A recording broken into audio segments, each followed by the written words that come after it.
Hello. Hello. Hi, everyone. Hi. That's your line. I know the way you said hello. I was like, ooh, that was really long. And I enjoyed it and got lost in it, really. Welcome to A Couple of Sassholes podcast. I'm Brooklyn Johnson. And I'm Heather Terry. And for anyone who doesn't know, this is our power hour of true crime where we talk about fucked up people doing fucked up shit, usually for fucked up reasons or sometimes for no reasons at all. I'm so glad that you're the one that has to do that part. One, I would forget it. Two, I have. My accent, I'd be like, your power hour.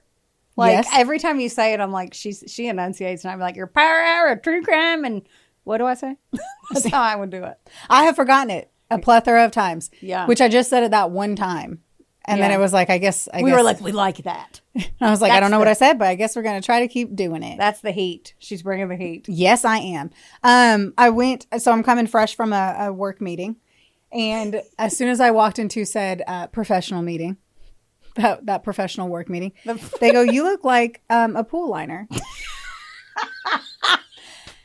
And I can't unsee it. I can't. It's like How I Met Your Mother, that glass break moment where it's like you realize something really annoying that somebody does and that's all you can notice of them. Oh. That's all I can notice of this dress. And I love this freaking dress. It's super cute, but it's giving me pool liner vibes. It's such a fucking shit. You know what else it reminds me of? And I told you earlier was those 3D magic eye books for people that are like 35 and over, like us. That where you like hold it close to your face and then you go cross-eyed when you pull it back and you're like, oh, that's a cow. I never once could get that. I've never once done the pull back thing ever in my life. You never pulled out? No. And gotten it. Like, I remember being young. No, I could never see the thing. I never saw the thing. I remember thinking as a kid, I was broken. You would, first of all, of course, you would overanalyze in magic eye book because that's how your brain works. But like, there's something wrong with my brain that I can't see it. But we're going to do a field test. I bet you. Maybe I can now. I want one. We're doing it. I'm adding to cart. Heard. Adding to cart. Go for it. I want to. Please. Other fun facts after this, we're going to be recording some cameos. So, oh my gosh. Friendly reminders. Friendly reminder. Go to coupleofsassholes.com. Scroll down to the bottom. Press them little buttons down there. They tell you things like, hey, we do Cameo, and also sign up for our Patreon. That's right. And then you can also find out where we're going to be next because we love the live events. I love that little plug. Which hopefully there's probably nothing on there because we haven't planned another live event, but we're going to make that happen. It's in the works. It is. It's in the works. Picking dates. Not picking dates, taking names. Doing shit. Raising hell and praising Dale. Yes, we are. That is our motto. That's what we do here That's at right. A Couple of Sassholes podcast. Not in the slightest. Well, raising hell. Yeah. We do We that. don't praise Dale.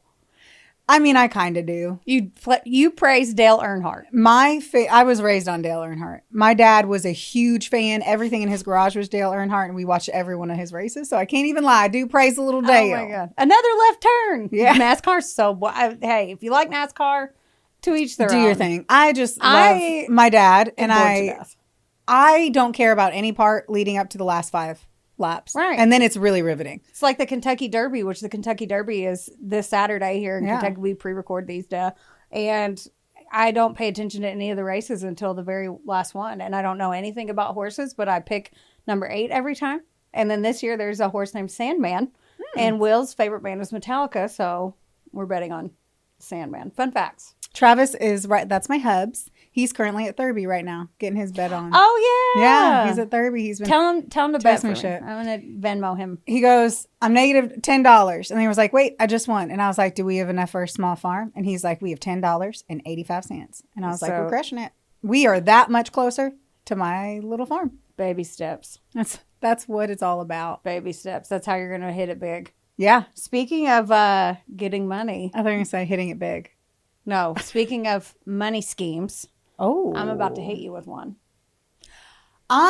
Number one, I'm always excited about your stories, but we've been working really hard. We've had some good feedback from our producer, Jess, and we have been working really hard on just kind of providing better stories. Like we've been working on the storytelling. We've been working on our research and kind of how we do it. You have been crushing it like an elephant on peanuts. And I like it. Okay. First of all, I'm not going to let you scoot past that. But I'll let you scoot past it. Okay. But I was just saying, you've been crushing it. So I'm really excited about this. So if you're pumped about the story, wow, I am 10 times more pumped pressure. about the story. Now I'm going to go back and redo it and do another story. Because now you're like, you've been doing so great. Keep it up. And I'm like, oh, fuck. I hope so. Okay. Either way, we're going to give it a good college try. I bet it's wonderful. And not in one of the classes I wasn't interested in where I got like B's. Like a class I actually liked. I like how she's like, where I wasn't interested in it and I got B's. I'm like, if I wasn't interested in it, yeah, I probably just got B's too. And then I was about to act like I got C's. About it. Like, you're lying. You sweated about it. You journaled 8 notebooks worth like that. You got to be reevaluated where your head was. You tried harder. My parents said that the first time I got a B in elementary school, that I took it so hard that they didn't know how to handle it. They said when I was like, I think in like the second or third grade or something, I got a B, and they didn't know how to console me. That's pretty on brand. Yeah.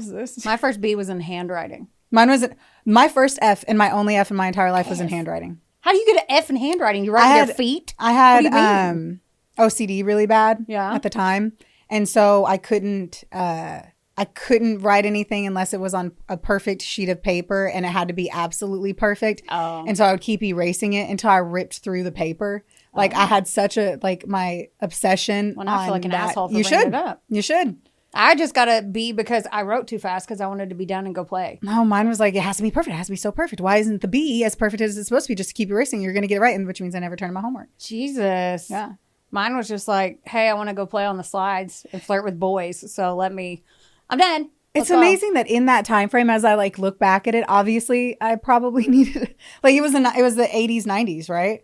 Like now I feel like if anyone's kids were like obviously having signs of like OCD and anxiety at a really young age, there's probably like a kid therapist. There's a something for that now. Yeah. Maybe I should go see it myself. That's a good segue for my story, because this is unchecked signs. At young ages. I got to put my glasses on. We are not partnering so dirty. with Tropical Cafe today. I just didn't have time to eat. You said Tropical Thunder earlier. I did. Tropical Cafe. I don't care. But is this not Tropical Smoothie Cafe or something? Isn't that their government name? I don't know, but it's a smoothie. Okay, I'm just going to do this with dirty glasses because I can't get them clean. Give it to me. Okay. Have you ever heard, because I was feeling really culty, so I go to chat. You always are. I am. You are always. They intrigue me. It's my thing. I love it. Yeah. So I went to ChatGPT and I was like, hey girl, give me a cult that not a lot of people know about. Okay. And it gave me Ant Hill Kids. Already done it. So then it gave me the Children of Thunder. How intriguing is that name? Maybe that's why I said Tropic Thunder earlier. I'm sure. Foreshadow. So here we go. My sources: SupremeCourt.gov, Wikipedia, the Mercury News, San Francisco Chronicle, Murderpedia, People.com. And then there's an episode of People Magazine Investigates on Max called The Children of Thunder, Season 3, Episode 11. Ready for it. Ready. Okay. But doesn't Children of Thunder sound like a redneck training camp for children who want to be in the WWE or something?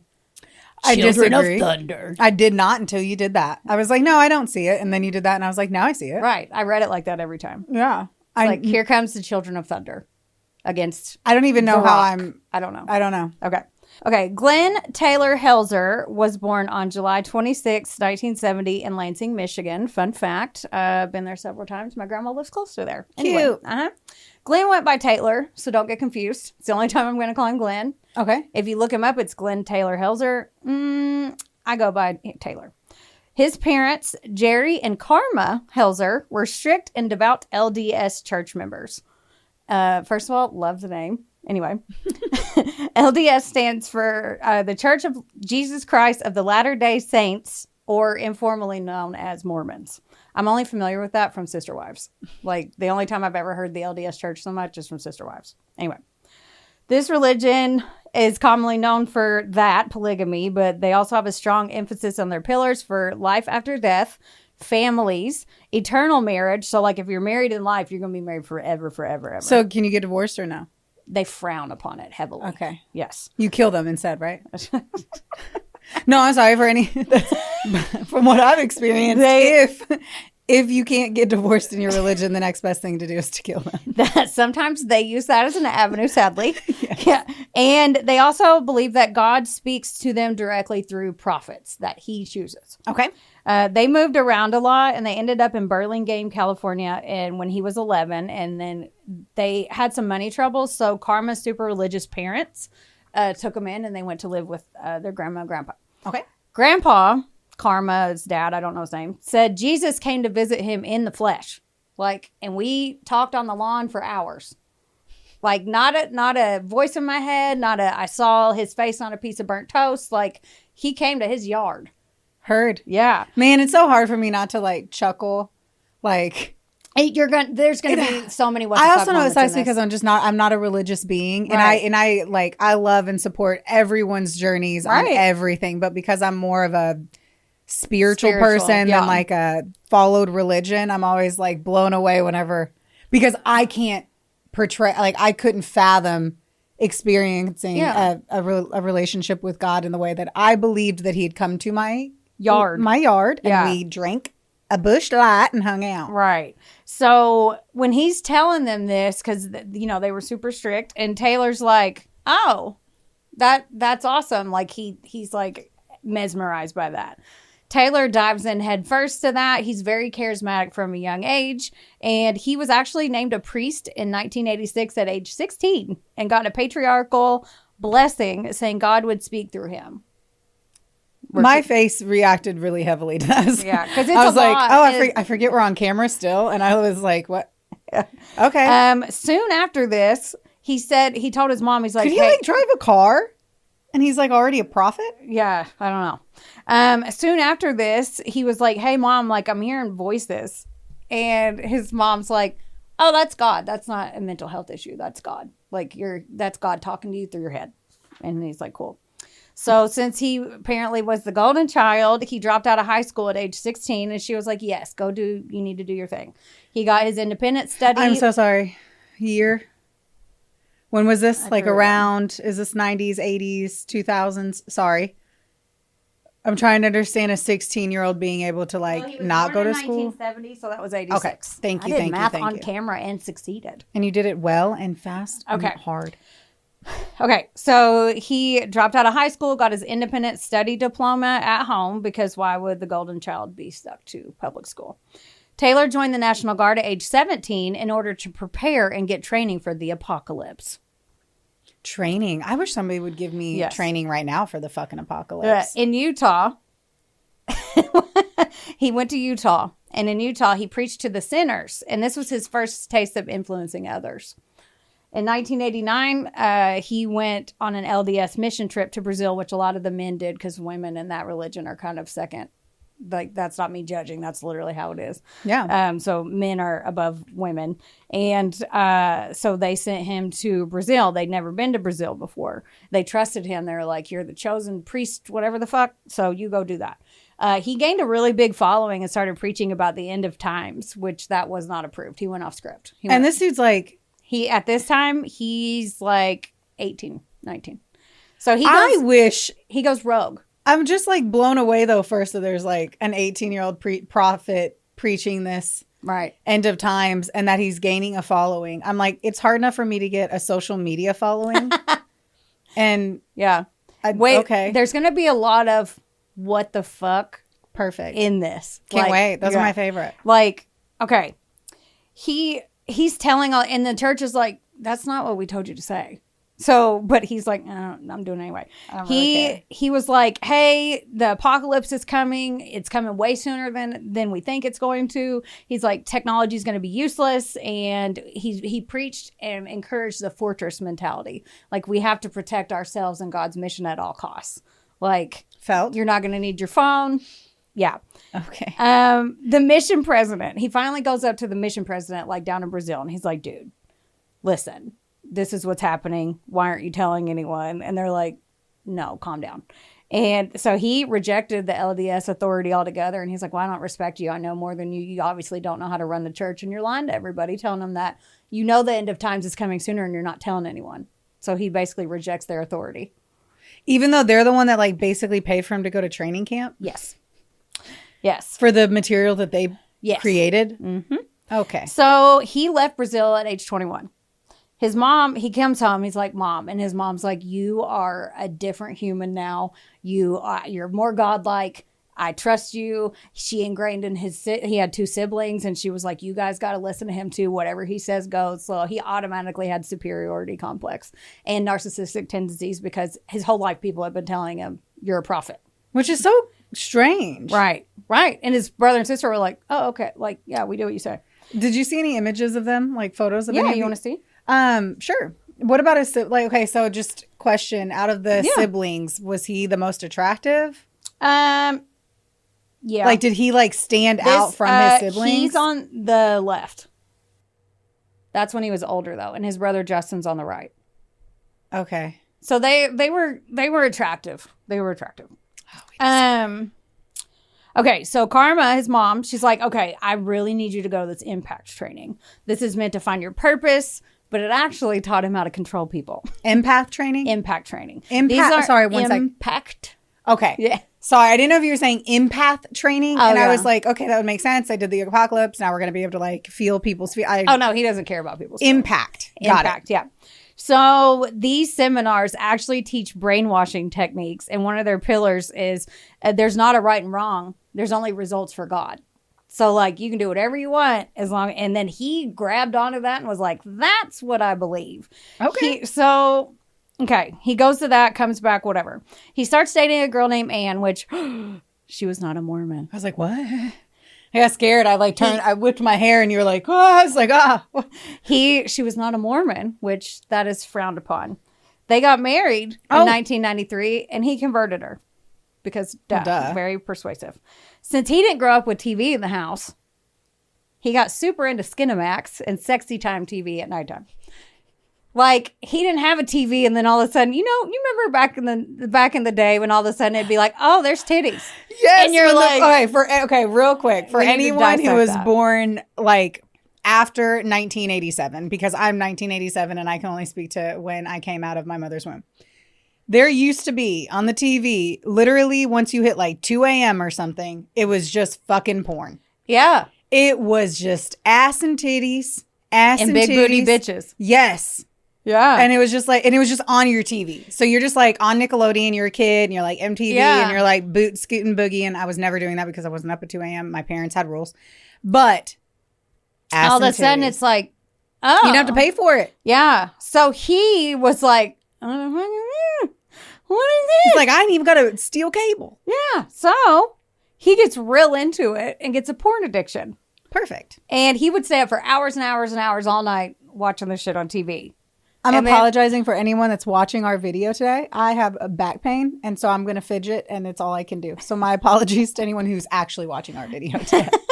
So then he's like, hey, wife, I need you to do some of that Skinamax stuff. And she's like, I'm a Christian soldier.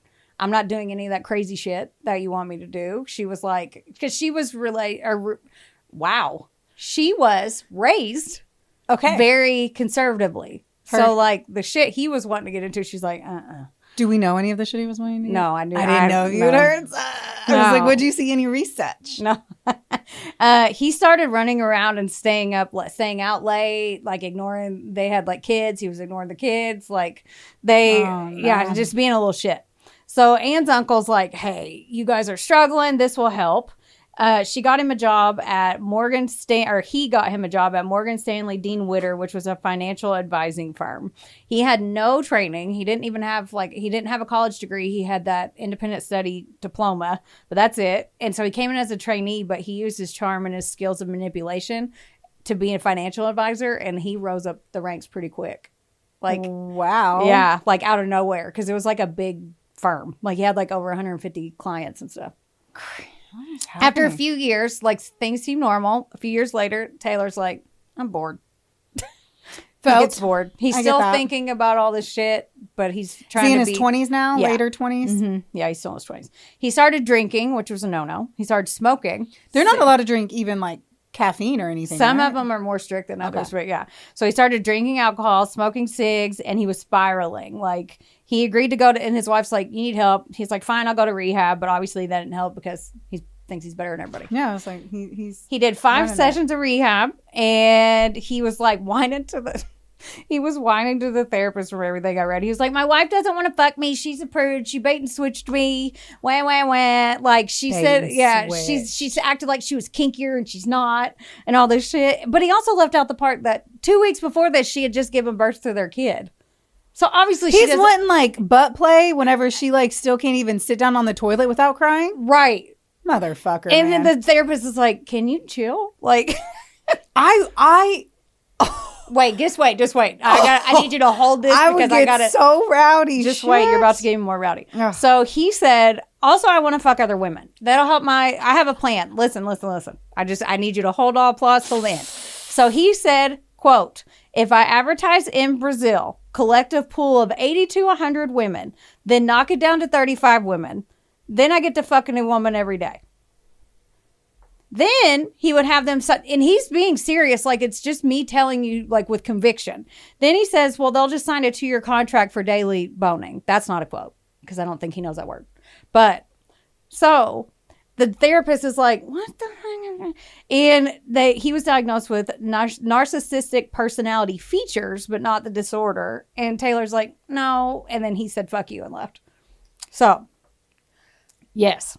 He started doing drugs. He graduated to more drugs. He was drinking even more. He was ignoring his wife.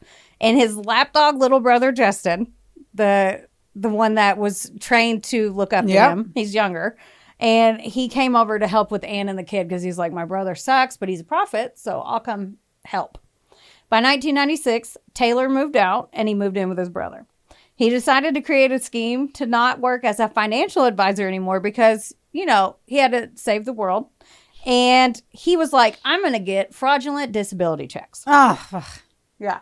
So how is this a prophet of like God? Yeah. You're like everything about every aspect of all of this is not godly in any capacity. At this point, he was still attending the LDS church, but he was this is a long story and there's tons of but he was excommunicated from the church because his sister Heather saw him drinking and smoking and talking about this shit at her wedding. And she wrote a letter to the higher ups at the LDS church and they were like, yeah, you got to get out of here. But he still attended services, but in his head, he was was still the prophet. He was still doing the right thing. But they were like, shut up. Yeah, like, dude, you're dumb. Get out of here. So their 24-year-old cousin, Shy Hoffman. Shy Hoffman. Can you spell it? Not can you spell? I know you can. You do like a great job. bashful. Oh. Yeah. Okay. But someone I listened for some reason I was like SHAI? Shy. I don't know. And so Shy moves in. Shy was he was bipolar and schizophrenic and had been in and out of mental institutions for years. AKA, he can help Taylor fake being a full-blown manic schizophrenic to get a check. He said, I'm going to have to keep going. He said, he told Shy, he was like, listen, Shy, I need funding to save the world because I'm a warrior prophet. So we need a side hustle, an escort service. Okay. I'm just going to say that all I feel like you've done is you're giving me blue balls and not letting me speak. Because of the timeline of this, and you were like, this story is long and there's so much that I could include. It could be like 20 pages and you had to condense. And I feel like you're literally just like giving me blue balls. Just walking around naked, not letting you touch anything. That's what it feels like. That is what it feels like. I'm like not allowed to comment too much and I just want to fucking shred this shit apart. Okay, I'm going to keep my mouth shut. You're like, looky, no touchy. Yeah, this is great. Okay, so they had business cards made. I want to know the name. I don't know. And they never followed through with it from everything I read. So they had this grand scheme. They were on drugs. They were like, we're going to do an escort service. Let's make business cards. And then what's it called? Everything sounds better when you're on drugs. Yeah. Like they made business cards? Yeah. That's so perfect. I know. I love that. Okay. So by the time Taylor, he was 28, he left his wife, but they were still banging it out. And married on paper. Still have sex with him? Right. They were still I'd be worried about his dirty dick. Yeah. Sounds like he'd be trying to have a dirty dick. It's like, I want to fuck a different girl every day of the month. Yeah, you were trying to get a little chlamydia. Yeah, he got a taste of Skinamax and then went off the deep end. He's got all that hormones. I don't know. So they're married on paper too, still.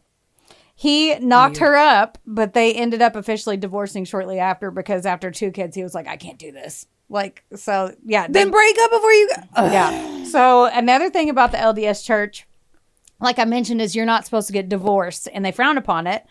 But he's also ripping cigs and drinking and being a little naughty Mormon. Yeah, he is not Mormon to the Mormons. He's like, you are lying. Yeah.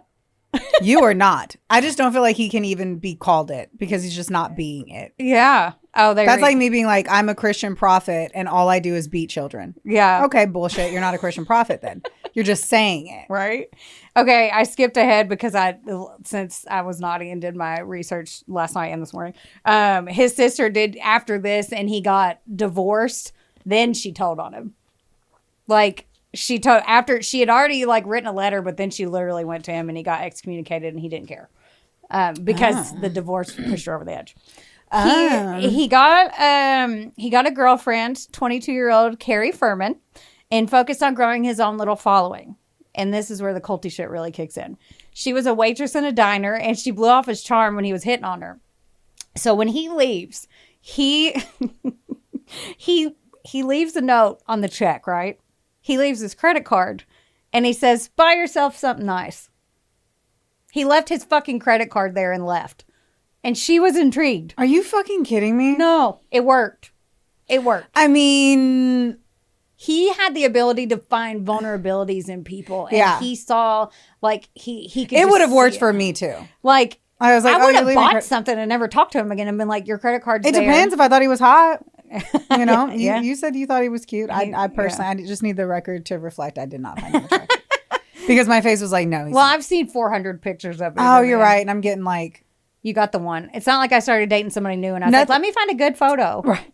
Nothing ever looks good when they're in their prison blues, you know? Right. Something about that really just does not do it for me. But I know it does it for a lot of other women. So many jail pen pals. So she didn't use his card, which is good because he had blown all his money. So it would have probably not went through anyway. Oh my God, that's embarrassing. But she was intrigued and she started to date him. And then that summer, he talked her into moving in. And then he started going on his manic religious rants. And she was like, oh, he's just enthusiastic. Taylor, okay. So Taylor's like, I want to take my friend to this training. Can you go? Well, he didn't tell her that he packed her a bag for the seminar that he went to. Mm-hmm. He didn't tell her he packed her a bag. So when they got there, he basically just shoved her in there and was like, nope, you're going. It's like a week. So he made her go to this training. And he knew how to fucking pack her shit? You'd be like, where's my serum? I'm not going to training unless I have my serum. I would be like, what outfits did you even get me? Oh my God. Like, do I have 14 pairs of underwear? I need to be able to have a different change. Like, I don't understand. So he knew because she had talked to him about all of her she had a really rough upbringing. Oh. So he knew when she got back that he could control her. And that's what happened. She gets back and she's like, God, I have a fucking headache. And he's like, here, take this aspirin. It was actually ecstasy. Dude. So she's like, I feel good, but like I feel great. So then they go down we're going on benders with ecstasy. Like they get hooked on accidentally, like for you to not know that you took ecstasy. Yeah. I'm over here like, holy shit. Yeah. That would be not okay. You just think you're getting some Tylenol. And then he gave her drugs. I'm like, dude, I'm not even ready to trip. Where's the techno music? Do I have enough cold water? Speaking of that, this led them to going to raves and clubs. And they were slamming drugs. They found it. She was under his spell officially. Like, that's where his word went. I will say, if Travis just randomly was like, here, it's Tylenol, and it was Molly, I'd be pretty in love too. I'd be like, let's go. Oh my God. It's a fun drug. On September 1st, 1998. But be safe. Okay. Carry on. On September 1st, 1998, Taylor went to a psychiatrist and faked a mental breakdown because, again, he wants to get out of working. He's still working this whole time as a financial advisor. He must have been a great financial. Like, I would hate to have him be my financial advisor. He was already showing manic and schizophrenic signs anyway. So then they officially diagnosed him with bipolar disorder. And they put him on a bunch of drugs. He didn't want them, but he wanted the disability check. So he had to start taking them. And then he started getting the checks. They used the checks to buy ecstasy and they would go sell them at the clubs. So that was their side hustle. Dude, we've got to change up our side hustles. They also got into doing crystal meth and cocaine. Ah. And then he's like, hey, Carrie, listen. Why do they pick such... Sorry, I don't mean to interrupt, but they're picking like the really expensive, like... I thought the same drugs. I thought the same. Like if you're... Like I get it as a financial advisor, but like you're talking about the most expensive drugs out there. And he's supposed to be doing this for the Christian mission. So, okay, so he looks at Carrie and he's like, hey, girl, I want to make you a model, but you need breast implants, but you're going to have to pay for them. So, she fucking did. She became an exotic dancer on the side to pay for her titties. Just put that right there. So, at one of the raves they went to, Taylor met 18-year-old named Selena Bishop. Now, fun fact, Selena, and this was on the People episode, her dad, her biological father was Elvin Bishop, and he wrote the song Fooled Around and Fell in Love about her mom. Yeah. Okay. And became famous from that song. Okay, anyway. Fun Fact Friday. Yeah. Taylor introduced himself to her as Jordan. And they were friends at first.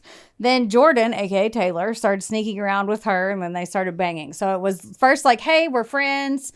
All three of us are friends. And then the throuple turned into a couple.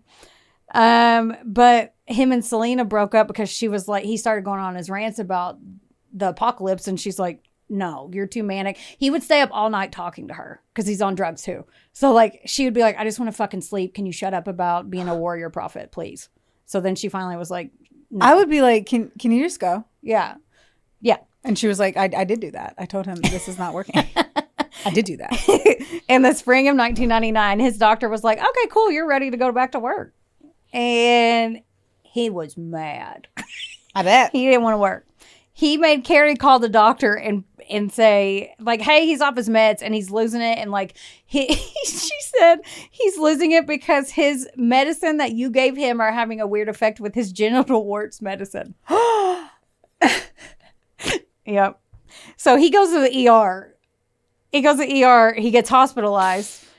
So he did get the STDs. I don't know. That's just the story. I never confirmed or denied it. I just know that's what she told him. That you have to have genital warts to say that. But they say weird shit. Like they just make weird shit up. I know, but isn't their doctor? So they would know what prescriptions they're on? I don't know. I'm going through the rest of the story, confirming in my head Taylor has genital warts.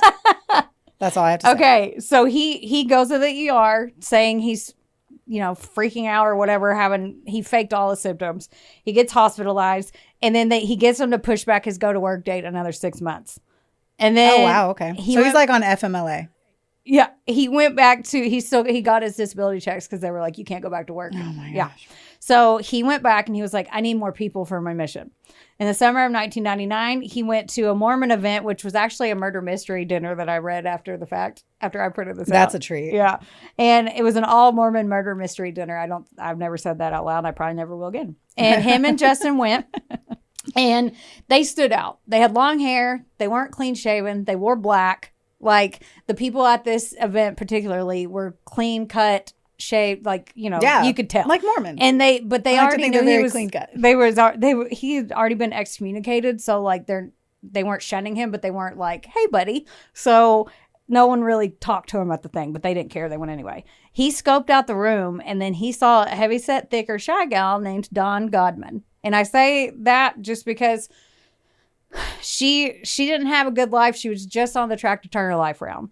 She was 24 years old and she had found the LDS church after she went through a horrible divorce. One of her kids passed away right after she had her baby and she had attempted to take her own life. And a friend was like, come to church with me. She found this. She was like, oh my God. She gets preyed on at church. Stop. Yeah. Zero self-confidence. And Taylor saw that and he got his fangs in her and he love bombed her. He said he was like, she thought he was coming to pick her up for a date after this. And when he went to pick her up, he took her to that stupid fucking seminar. So instead of going to fucking O'Charlie's, he takes her to brainwash camp. And she goes. Because she's like, this cute guy's talking to me. She was flattered and he charmed her into going. She went and it worked. And she came back and right then, under his spell, right as soon as he got back. I just don't understand how these people can just go away for a week. If it was that easy, Right? I would never fucking be here. He'd gotten more followers, and they rented a house in Concord, California, and had more people living with him. So he was slowly collecting other minions. They were at the seminar as well with Dawn, and when they got back, he was like, okay, I'm going to do my own. I don't need this one because, he doesn't need anybody else. He's the prophet. Right. So he's like, I'm going to start one, and it's called Transform America. He forced home the whole, like, it's not doing anything wrong if it's for God, and that's our mission. So, like, telling them, you don't have consequences, I'll handle it. So they were all doing drugs, and some people are like, I don't know about all this. Carrie, I wrote his fake boob exotic dancer girlfriend. She was like, I don't want to strip anymore. Like, I don't want to do this. I don't like it. I did it for you, like to pay for my boobs. I don't want to do it. And he's like, okay. I thought you wanted to be a model. Let's make you a model. So he takes pictures of her in the driveway and submits them to Playboy. That's a perfect location. Yes. That's a perfect photo location. Yes. The driveway. She was already mentally checked out though. And like she was strung out on drugs because she was coping with everything, self-medicating. Mm-hmm. And then he was like, well, why don't you go and stay with your parents for a little bit? And then she never came back. Good for her. Yeah. Good for her. Yeah. And I'll tell you. Yeah. Taylor was like, okay, well, he started to lose her. So he goes and starts focusing all of his attention on Dawn. Poor Dawn. She was the most loyal one besides his brother. So he took Dawn for a drive and he's like, Dawn, look, I'm the savior, right? For the last coming of days. Let me tell you my plan. He was like, we have to raise money to travel to Brazil. I'm going to recruit street orphans and train them as assassins and smuggle them to the U.S. These assassins would kidnap the top 15 leaders of the LDS church. Oh, geez. And smuggle them back to Brazil. He would make them all write letters of recommendation for him to become the head of the LDS church. And if they didn't, they would die. Dawn's like, cool, sign. Okay, sounds good. That's the dumbest thing I've ever heard in my entire fucking life. Yeah. Wow. And Dawn's like, cool. Okay. Sounds good. Yep, sign me up. Wonderboy Media is not only the proud producer of this glorious magic imploring your ear holes right now, but they're also a big deal. Get in touch with them today to make all of your dreams a freaking reality. From using their bangin' ass podcast studio, where we are right now, to creating amazing videos and editing our content like the mystical mavericks they are. Your podcast can go further when you have a Wonder Boy. Hit up Drew today at WBOYmedia.com. Or text him day or night at 270. Just kidding. In 2000, he lost a few more followers, and even Carrie, like I said, was too strung out. She was already gone. Whenever she went home to quote unquote recover, she escaped and didn't come back. And guess what else? She actually ended up being selected to be a centerfold for Playboy. And he was pissed. He was like, that's my money. That's my mission. Like, he was pissed I am off. so happy about that. Said, good Go for her. Carrie. Paid for her own boobs and got in Playboy. Good for her. Good for her. So, yeah, I want to see her. I know. So I'm trying to see them titties. Sounds like, golly. I know. It's like, she's in Playboy. You're like, I want to see her. I'm like, good for her. No, I know. So that's wonderful. what I said. And it pissed him off so bad. Good. He was like, that was my work. I'm like, shut up. You're the only one you told. You're not the fucking surgeon and you didn't pay for it. Yeah, no shit. Go you for saying it was yours because it was your idea. Yeah. And so they were broke. And also they were broke at this time because they were spending all their money on drugs. And he wasn't working. Yeah. So he's getting like a half a paycheck. So Taylor moved in with Dawn, and then Justin, for the first time ever, got his own place. It was kind of a shitty place, but he had his own space for once, and he never had that before. So wow. Taylor had set a benchmark for their group, and it was $20 million for his stupid mission. And he was like, that cash for God or whatever.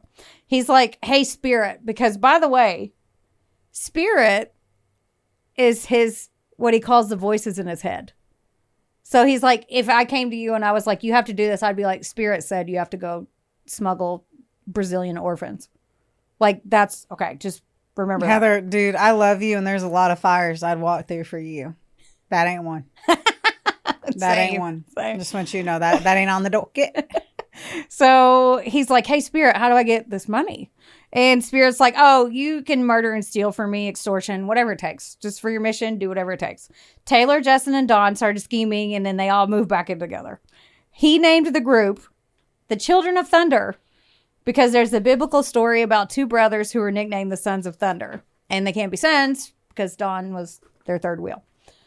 On July 26, 2001, Taylor Helzer turned 30, and this was his light switch. The Sunday after his 30th birthday, because Jesus began preaching at age 30, Joseph Smith ramped up the LDS at age 30, and then that was his benchmark for their bloody Satan war or whatever. The first day the war, quote unquote, began, Dawn packed a briefcase with some tools. It included a pencil torch, gloves. A pencil torch. What's that? I don't fucking know. Okay. It's how they make pencil. No, I don't. I just think it's like a small torch. That's what I'm guessing too. Okay, carry on. So sorry. First, I literally thought it was a torch for pencils. So it did sadly take me a second. Torch. I was like, what are we torching pencils As soon as I typed it, I go, she's going to have 9 questions about this. I swear to God. I was typing it like she's going to ask me 19 questions. I now want a pencil torch. Okay. Pencil torch, gloves, a handgun, a stun gun, a pistol, a bag of crystal meth, and a pipe. You know, the essentials. You know what? I grabbed that for road trips. And everybody's got, that's in my purse right now. Taylor called their friend in Wiccan/Mormon, which that's an interesting group. So Deborah McClanahan, and was like, hey, I need you to go buy 4 movie tickets and dinner for 4. And I'm going to bring you Dawn, he doesn't do anything by himself. Dawn's going to give you $100. And Deborah's like, sure, I'm sure they're just selling drugs, so I'll cover for him. Nobody corrected her. Dawn drove one car and Justin and Taylor drove the other car for this little mission. Okay. Since Taylor was a financial advisor, he said God told him that they had to use vulnerable people to fund their mission. He had a lot of retirement clients and he knew all their financials from his work. And he made friends with them because he was so charming. Yeah. So they went to Bob White's house first, and he was a retired Air Force pilot who lived alone. But thankfully, he was not home. Dang, I'm already upset. Yeah, you're going to get even more upset. Taylor and Justin were dressed in suits. They walked up to 85-year-old Ivan and 78-year-old Annette Steinman's house. And they liked him, and he came there, knocked on the door, and they let him in. And an hour later, the guys pulled out guns and came out of the house to Dawn. Dawn was in the car just chain smoking and reading a book and chain smoking in the car waiting on him. Dreams. Yeah. The best way to pass the time. And then the Simons came out in handcuffs at gunpoint. They took them back to their house and they made them make calls, cancel plans so people wouldn't get suspicious about them being gone. Their daughter was on the show and she was like she was very dismissive and said she had company and she had to go, and she's like, I talk to my mom all the time and she never acts like that. So, and they were like, well, we're going on a vacation, and basically her daughter's like, what? Like, you just never mentioned it until right now? Yeah. And then she rushed her off the phone and she was like, my mom never does that. Something's weird. Taylor was like, okay, listen, if you guys, the Steinmans, if you give me all your money, I'll let you live. But they tortured him for a few days. Oh my God. Why? Yeah. Because to brainwash them, their drug because they were obviously putting up a little bit of a fight. So he'd make them, this is what he did. He made them take a shit ton of roofies. And before they kicked in, he made them write 2 $100,000 checks. But he made them make it out to his 22-year-old on and off again girlfriend, Selena Bishop. The girl that was like, why are you going to let me sleep? Taylor had met Selena at that rave, but she thought his name was Jordan this whole time still. Oh my jeez. Yeah.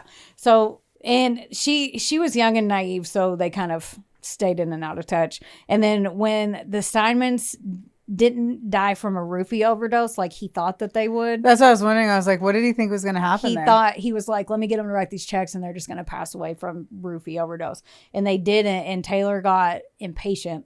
And then he dragged them into the bathroom and he bashed their heads in. Why didn't you just shoot him? It was...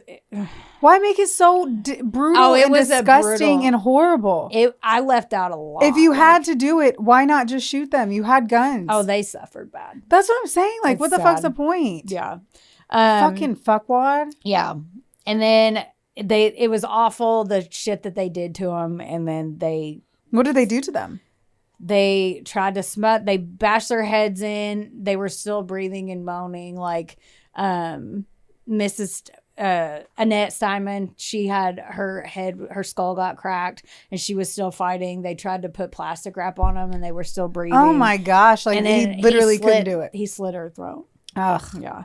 And then the husband's heart stopped from the roofies and the beating. It was so bad. So yeah, it was awful. Poor things. I know. On July 31st, so they passed by away. her financial advisor. That would, like, my financial advisor, I couldn't fathom in all of my wildest dreams him coming to my house and then doing that. It's probably because I have $10 in my bank account. But if I had like, more no than one that, can do that. No one's coming to do that because I don't have anything for you to steal. But it would just be like, there's no way I wouldn't trust him. Like, dude, you fuck with my finances. So I would sad. never expect that. So on July 31st, Taylor had Dawn drive to a bank because remember they got the 2 checks in a disguise. And when I say the word disguise, he told her what to wear. And I'm going to show you what she wore, but I'm going to tell you about it first. Great. And I can do this from memory. This is how bad it was. Like, you can tell he was on drugs when he told her. She had a lime green jumpsuit that matched. She was in a wheelchair. She had on a straw cowboy hat. And she didn't even go up to the desk. She wheeled right into the manager's office at the bank. And I'm going to show you. And Jess is going to, this is what, look at that. That stands out. What the fuck? Like, she literally had on lime green and a cowboy hat and in a wheelchair and wheels into the manager's office and is like, this is what she says. It's literally a lime green, full lime green outfit and a white cowboy hat that looks like sparkly. That's so bizarre. I know. I'm like, tell me you're on drugs without telling me you're on drugs. Right? Yeah. I guess what year was that? 90s? That was 2000. No, but like, I know. I'm trying to remember what the fuck was happening. Were we all wearing that crazy shit? I don't know. So Dawn wheels in there and she's like, hey, Selena, Selena's like, she needs open heart surgery. And the Steinmans are her grandparents. I was like, why did they pick a check that wasn't the name of the person? Oh my God. So the Steinmans, so he's like, she needs open heart surgery. She needs this and they're going to help. She doesn't have insurance. So they're going to pay for it. The bank manager is like, cool, this is real weird. Let me look into it. But she's not really going to look into it. Her gut was like, what the fuck? And while she's at the bank, oh God, I hate this. Taylor and Justin dismembered the Steinmans and put their bodies into trash bags. Yeah. How did she not see it? Okay. So Taylor regrouped after this, and because after the bank, and she was like, they didn't get denied, but she's like, I have to look into this first. Why would anyone write a check for $100,000? It was $200,000 total, and then this lady that comes in there looking like the Kool-Aid woman that's lime green is like, no, it's for my friend. She needs surgery, but the Simons can't come, so they wanted me to come. I'm a friend of the family. Get the fuck out of here. Yeah, right. And you want to take the money? Is that what you're saying? Are you going to put that in her account? Like, they wanted it deposited directly into Selena's account so she could pay for her surgery because it's life threatening. But then how would they get the money from Selena? I'm gonna tell you. Oh my gosh. So they didn't do it. No shit. Yeah, the lady was like, cool, I'll get back to you. 2000s, but she's like, I'll get back to you. And she's like, no. So Taylor's pissed off and he's like, all right, I got to regroup with Spirit again. And Spirit, his head voice was like, I don't need any loose ends. Selena's a loose end. On August 2nd in 2000, Taylor, aka Jordan, invited Selena back to his house, and he was like, hey, we're gonna have like hang out. Her and Jordan and Dawn and him, they were just gonna hang out, play games and drink or whatever. So they smoked weed, and then he goes, let me give you a massage. So she lays face down. She's like, they've been drinking, smoking, whatever, and when she's face down, he hits her in the back of the head with a hammer until she dies. Oh my gosh. They wrapped her in a blanket, but then Dawn said she could hear her moaning still. So then they beat her until she stopped. Ugh. They took her in the bathroom. They filled the bathtub with water, slit her throat, and pushed her under. They dismembered her as well. And then they left her car with the keys in it abandoned. While they were doing this, Taylor realized that he'd also met Selena's mom when he was her fake boyfriend as Jordan. Her mom's name was Jenny Villarin, and she was a beloved bartender and like a staple in the community. Everybody knew who she was. Everyone loved her. Oh. So Jenny, it was cute because her best friend was on the show, and she was like, we were going to get a scheme to meet this boyfriend because Jenny and her mom, or Selena and Jenny, were best friends. Like, her and her mom were super close. And so she went to her best friend and she was like, I got to meet this Jordan guy. I don't know who he is. I just want to know who he is. So they accidentally, quote unquote, went over there to borrow clothes from Selena. She's like, I need to borrow a top for work. And then the best friend stayed in the car. And then she was like, what'd you think of him? And she's like, well, he's cute. He was nice. Like, she just thought he was a normal dude. Yeah. So Jordan, God, his name's not Jordan. His fake name is Jordan. Taylor knew that Jenny, Selena's mom, was staying at her apartment because they were supposed to go camping that weekend. Aww. So her mom was staying at her apartment, and he knew that. So Taylor dressed in black and headed that way with 2 guns. For what? Because she knew who he was. She'd seen him. Fuck. Yeah. So, but he didn't know was that Jenny had brought her boo thing over. Go Jenny. To her apartment. 54-year-old Jim Gamble. Oh, he sounds like he's ready to rumble. He was so nice. He brought her dinner as a romantic gesture. He brought her dinner after her bar shift. Oh. And then they went for a walk and then they went back. So he jumped out of bed first. Like, and Taylor was like, who the fuck are you? Yeah. And no. Yeah. I hate when you do your, because it always means you're going to say something. Yeah. That's going to piss me off. Taylor shot Jim 4 or 5 times and then he fell to the ground. Jenny screamed and he shot her too and ran out.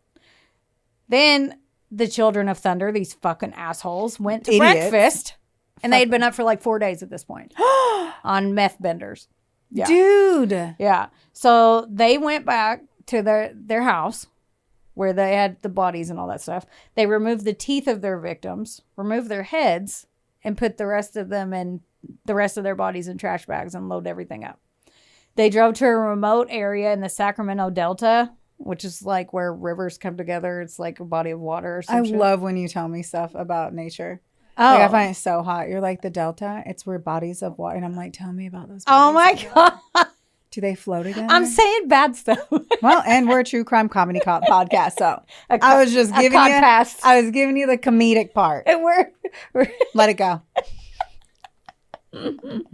Okay, but they had rented a trailer and a jet ski, so they loaded up all the bags on the jet skis and took them out 2 at a time. Dawn's sitting in the truck. It's kind of smart, but Dawn's sitting in the truck. People see them out. They just think that they're just rooting around on their jet skis, but they're literally doing horrible things. So they went back to the house and Taylor, the prophet, he's like, hey, I deserve a treat. So you guys fucking figure this out. And I'm going to go to this reggae music festival. So clean this shit up. I'm the prophet. I need a break. I'm busy. So he goes to a reggae music festival. Cash. And his disciples are like, okay. So... And he's like, oh, and get the Steinman's van out of my garage. Because he still had the Steinman's van in their garage. Like the couple's van. Yeah, he's crushing everything. They did what he said. And they took the elderly couple's van and they drove it to a bad part of town in Oakland, California. They left the keys in it. It's a minivan. They left the keys in it, windows down, blared rap music on full tilt. And just were like, that the most racist thing I've ever heard. They were like, leave it here. Everyone will think it's fine. Like, it's a fucking minivan. Like, you're stupid. So they go to dump, and I told you they had dumped Selena's car. So when they did that in downtown Petaluma, which Karen Kilgariff's hometown from My Favorite Murder. Oh my gosh. Yeah. I love you, Karen. And Taylor had told them that Spirit had told his head voice says, put Ivan Steinman's wedding ring in Selena's car. So he was like, no. They'll think that... That's tying shit together, you idiot. Yeah. Oh my God. So, you're literally creating the exact opposite of what you want. Right. So Taylor... Fuck. Taylor's like, no. They'll think that he left his wife and ran away with Selena. So he thinks that an 85-year-old man is going to leave and run away with a 22-year-old. I just had to point that out. I mean, that has been done. I mean, yeah, but it's and she didn't have a lot of money, I presume, and because she was 22 and no one has a lot of money at 22. Right. Unless you're fucking rich, and fuck you if you do. And then an 80, I mean, it's still stupid. It just tied them together more. Yeah. He literally was like, I'm going to leave one crime scene thing here to really tie all this together for you. And so then obviously when no one hears from Jenny, Selena's mom, or Jim Gamble. Like, people are like, where? She never no-shows for work. Where is she? Right. When they found out she was killed, and they couldn't reach Selena either, but they were like, well, she's supposed to be camping. Because she originally was supposed to be camping, and he's like... With her mom, though. No, she was supposed to be camping with her boyfriend, quote-unquote, Jordan, who's Taylor. Oh, got it. So everyone thought she was in Got Yosemite. it. Okay. And shit hits the fan there because they're like, they can't get a hold of her to tell her mom died. That's so terrible. Yeah. And when detectives start talking to the family, they're like, who the fuck is this Jordan guy? No one had met him, but they just started dating. So, that put that on pause. So Justin and Dawn couldn't clean up the mess for the one that he took. Like, they ditched the cars. They're trying to clean up the mess, right? Mm-hmm. So they hired a cleaner. Wait, it's only going to get worse. So the cleaner walks in, to quote him, and the cleaner's like, Hold on. Yeah. Hold the fuck on. Yeah. I told you. You're telling me. Yes. Okay. That they hired a cleaner to come clean up a dead body? No, the or bodies the crime were gone, scene. Just a shit ton of blood. etc. Because it was in the bathtub and they cut her throat and there's blood. Yeah, and he had beat her at, like, when he bashed her heads in, it was in the living room on carpet. And then they moved him into the bathroom and the kitchen. So they dragged him around. So what? This cleaner's like, and it's just for the carpet. They just wanted because they couldn't get it out with carpet cleaner. The cleaner couldn't rent a fucking Stanley steamer, right? So they're all strung out. Okay, so I'm like, go to Publix, grab a Stanley steamer. Yeah, no, they didn't and a nice little pack of fucking liquid. They tried. So and Taylor's off in Reggaeville at the fucking festival, right? And Dawn's like, no, and the cleaner's like, this is a shit ton. It's going to be like $750. And the cleaner's like looking all suspect. So Dawn's like, here's my credit card. And he was like, what is this, by the way? Like, trying not to be like, did you fucking kill someone? Because I'd be so afraid to get killed in your house. That's what I'd be afraid of. I'd be like, you're about to kill me. What do you think Dawn told him it was? Kool-Aid. Can you see my notes? No. That's what it is. She told him it was spilled Kool-Aid. The only reason I even said Kool-Aid was because I went into the office today and bumped into Candace. And I go, what you drinking? She goes, I got some Kool-Aid and some coffee. And she was drinking Kool-Aid today. And it was red Kool-Aid. That is the only reason why I thought Kool-Aid. Foreshadowing. Oh, man. Today has been very kismet. I'm obviously on it. The cleaner's like, okay. So he tried, or he or she, I don't know. One of the cleaner tried. Taylor comes home, and it was kind of cleaned, but you could still fucking tell. I really hope that she then, like, whoever the cleaner was, like, went to the police and was like, there's liquid in this that I'm pretty sure is murder. Or is murder? The liquid in here is murder. It's liquid murder. Liquid murder. Death. That's a fucking seltzered beverage. That's if you get liquid death at Ollie's. Yes. It's called liquid murder. We need to come out with liquid murder. That's right. Okay, so this whole time, Taylor comes back and he's like, well, you guys tried, whatever. I love reggae. And he's coming back just super chill. He listened to a lot of Bob Marley. And he's like, I'm feeling good. Yeah. And I don't even care about that carpet. I didn't even like the color. So they when he came in, there were huge fans blowing on it too. Like the cleaner went to town and couldn't get it out, obviously. So the cops this whole time, they're looking for Selena. And they're like, where the fuck did she go? Like the 22-year-old. Like, where did she go? They found her pager. They put all the pieces together because they can't find anything else. But they found her pager. And they figured out that Jordan they did their tracking. I don't know fucking how they did. Phone. Yeah. And they just looked at a phone number. Yes. I was trying to church it up. You're like, and they were tracking. And I was like, they looked at the phone number. They did. I'm pretty sure they win the phone book. I forgot about the phone number. Yeah. And they figured out that Jordan was Glen Taylor Helzer. On August 7th, 2000, the cops were like, all right, we know where this motherfucker is. Shit's shady. Shit's shady. So then they were like, we got to go over there and like bust in the door if they don't open it. Because they can't find Selena. Got it. Okay. And they're like, something's up. Like, she's gone. I know, but they don't trust them. I'm surprised they'd be like, we got to break down the door just to go speak to somebody who dated her casually. Yeah, well, like, a little extreme. There's a lot more shit I left out. So throw it in here. Tell me why. Tell me why they did that. Like, why did the cops? Why was that Why was he a suspect so quickly that they were like ready to beat down a door? Well, because her mom was shot. Right. She was missing. They figured out that he was with her. He was supposed to go camping with her, so they were like life or death situation. Well, wouldn't He's they be worried armed. that he was hurt too? Like, he's probably armed. Like, I don't know. In my thought process of it, I'm like, I would be more concerned trying to find him to see if they could help me get in contact with Selena than ever think he had anything bad to do with Selena, especially because it wasn't his name. So they, you know what I mean? Like, there wouldn't have been anything saying that he was a bad guy. Yeah. So I'm curious. I was curious why they thought automatically something bad instead of being like, if they went camping together and Selena's not answering, I would assume that Jordan was missing too. Yeah, but I can't remember. Or that she never showed up to camp with him. Right. I don't know. I'm just curious why they were so like anti him so fast. Yeah. Okay, so they took a SWAT team and they were like, if she's in there and she's still alive, like, we got to get in the house. So they go over him to arrest him at 6 a.m. Justin and Dawn were taken into custody peacefully because they think they're above the law because Taylor's going to fix everything because it's for the good of God. So no consequences. And then Taylor's little head buddy Spirit told him to do all this, and Spirit knows all. So Taylor was only in his boxers, and he hears the SWAT team bust in, and he jumps out a window like a little bitch baby, and he takes off running. The SWAT team shows up? Yeah, because they think someone's in danger in that house. Okay. Yeah. They're like... And there's reasons that they thought that. Yeah. Okay. Yeah. I'm like, I don't get that. I feel like, okay. Yeah.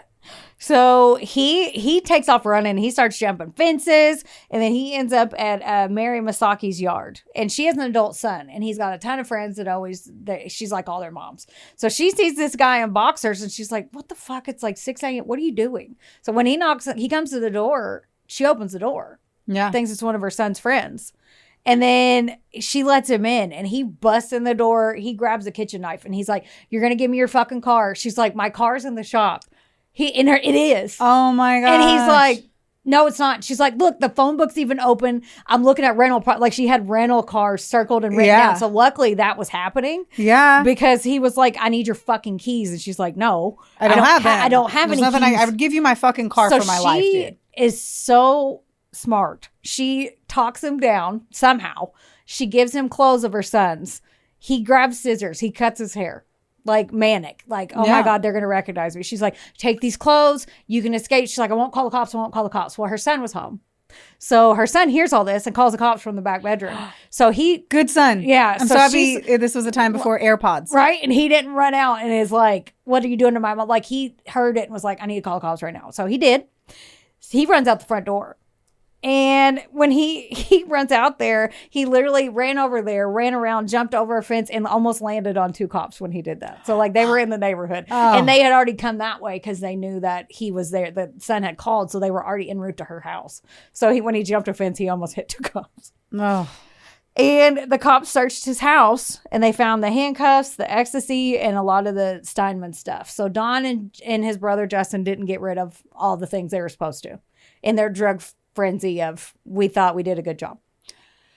So there was still evidence. I can only imagine. It's hard enough to do shit clear-minded. I can only imagine completely fucked up out of your Not gourd. Sleeping for days on drugs. I've been on 4 days. Brainwashed. My teeth are falling out at this point because I'm pretty sure that's what happens when you do that much meth and you stay awake. Right? Clumps of hair. I don't even know what's happening. Are you eating? I doubt it. Right. Who's brushing teeth? I don't know.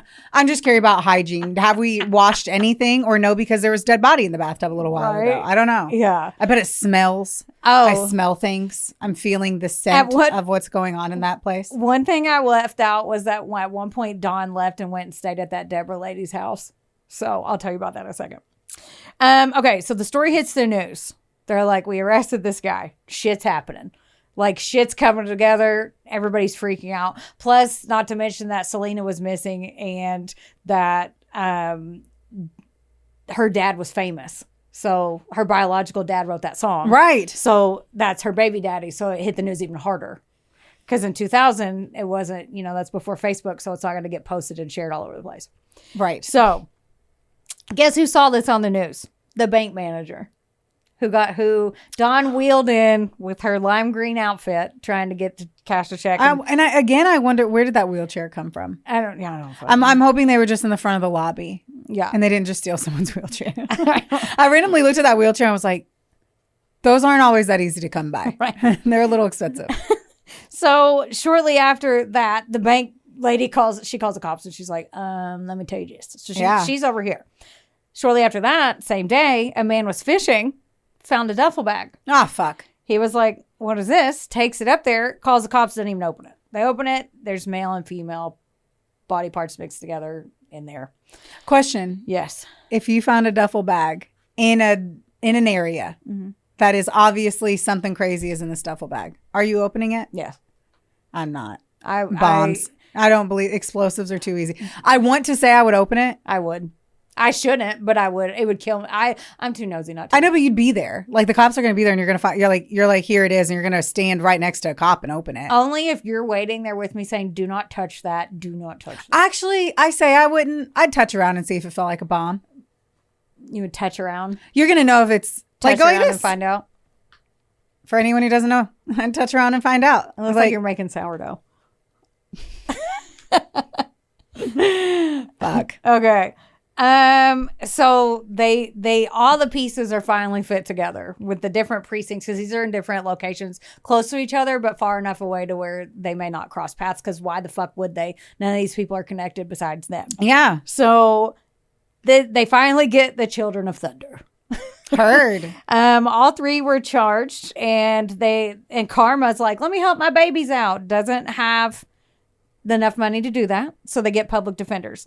Dawn's lawyer, she meets with their lawyer and the lawyer's like, she is so far under the spell that she needs deprogramming. Because she's sitting in there trying to talk. And then she's like, I don't need, the law doesn't apply to me because Taylor's going to fix it. He's the prophet. He's the warrior prophet. He's going to fix it. I don't need you. There aren't consequences. Just let me go. 100%. I told you what it is. Yeah. I told you he's a just let me walk out of here. Yeah. She was like, he's going to come get me. I'm not worried about any of this. I don't need to do this. Like, and she was so serious. So he Oh my God. She had to get deprogrammed, which is very common in cults. For anyone who doesn't know, deprogramming is where you go through the process of them literally deprogramming your mind of all of the terrible things that you were fucking informed of and believe is now an active belief. Yeah. Because she was so, like, she had to get treatment. And after treatment, Dawn was like, oh my God, what did we do? Like, what the fuck did we do? And then... Poor girl. Like, drug-fueled... crazy, got taken advantage of and then went down a bad path. Not saying what she did was 100%. Yeah, 100%. Yeah, I always like to act like that's a given, and then I forget that people just want to get mad and yell at us on a podcast. Yeah, that's why I was like, we're not saying that. We're clearly saying some shit was going on there. She snapped out of it and had regret. And eventually Deborah, the Mormon Wiccan, who had the alibi, that was the one where they said go buy movie tickets and dinner. Yeah. She figured out what was happening and she flipped too. So Dawn had left one day because the smell was getting to her at their house, and she was like, I need air. So she goes and stays the night at Deborah's. I know. She goes and stays. Understand. Yeah. Like I had to leave. Because the smell is so bad. Yeah. I just needed some fresh air. Yeah. So she goes and stays the night at Deborah's. When she gets there, this was before they got caught. So when she got there, Dawn had given Deborah a safe to hide and the wheelchair. And she was like, here, Deborah. And Deborah was like, oh, I'm sure this has to do with the drugs. Now we found the wheelchair. Out. Thank you. Okay, carry on. Sorry. Yeah. Now I'm like, ting, ting, we found the wheelchair. Yeah. Okay. So Deborah was like, oh, it's probably just got drugs in it. But no, in the safe, there was the guns used in all the killings, Selena's driver's license, Annette Steinman's wallet, the Steinman's checkbook, the receipt to the bank manager where she tried to cash the check and it was on hold, and the bank manager's business card. So all of that got linked together in one safe because Dawn needed to breathe air. Yes. Yes. Oh, that's some shit. So the case goes to trial. And I still can't believe I'd never heard of this before. Yeah. How have I never heard of this before? Dawn pled guilty to 2 counts of murder and agreed to testify against the Helzer brothers in a plea deal. So she got 25 years to life. Justin pled not guilty, but that didn't work and he got the death penalty. Oh, okay. Yeah. So he took his own life before he got the death penalty while he was in prison. Oh. Justin Helzer did. Poor thing. Because that was like from a child. From a child, he was informed to do whatever he had said, and that it was all active and real. So that sucks. He had no chance. He didn't have a chance. In his own mom. Unless he had moved out and gotten away. Like he would have had to have moved out and gotten away from his mother to like live his own life. Yeah. It just didn't work out. When he got that shitty apartment I was talking about, and that was the first time he'd ever done it. He started to question it, but then he was so brainwashed. He was like, no, why am I questioning this? This is all I've ever known. Right. But for a split second, he did question it. Taylor, the warrior prophet, Taylor Helzer was charged with a shit ton of things, including 5 counts of murder. He pled not guilty by reason of insanity, which didn't work. And he also got the death penalty and was sentenced to death in 2005. Taylor is actually still on death row today. Oh, shit. And he was denied appeal in January of 2024. He tried one more time to throw a Hail Mary, and they were like, no.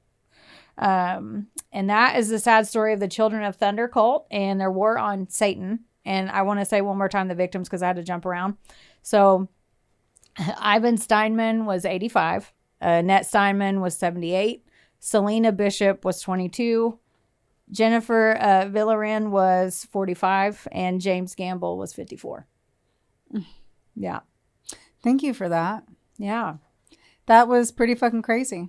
Yeah. And there's like, if I would have done everything and told you everything, it would have been 2-parter. I believe it. But I didn't realize it till I was balls deep, and I was like, you know what?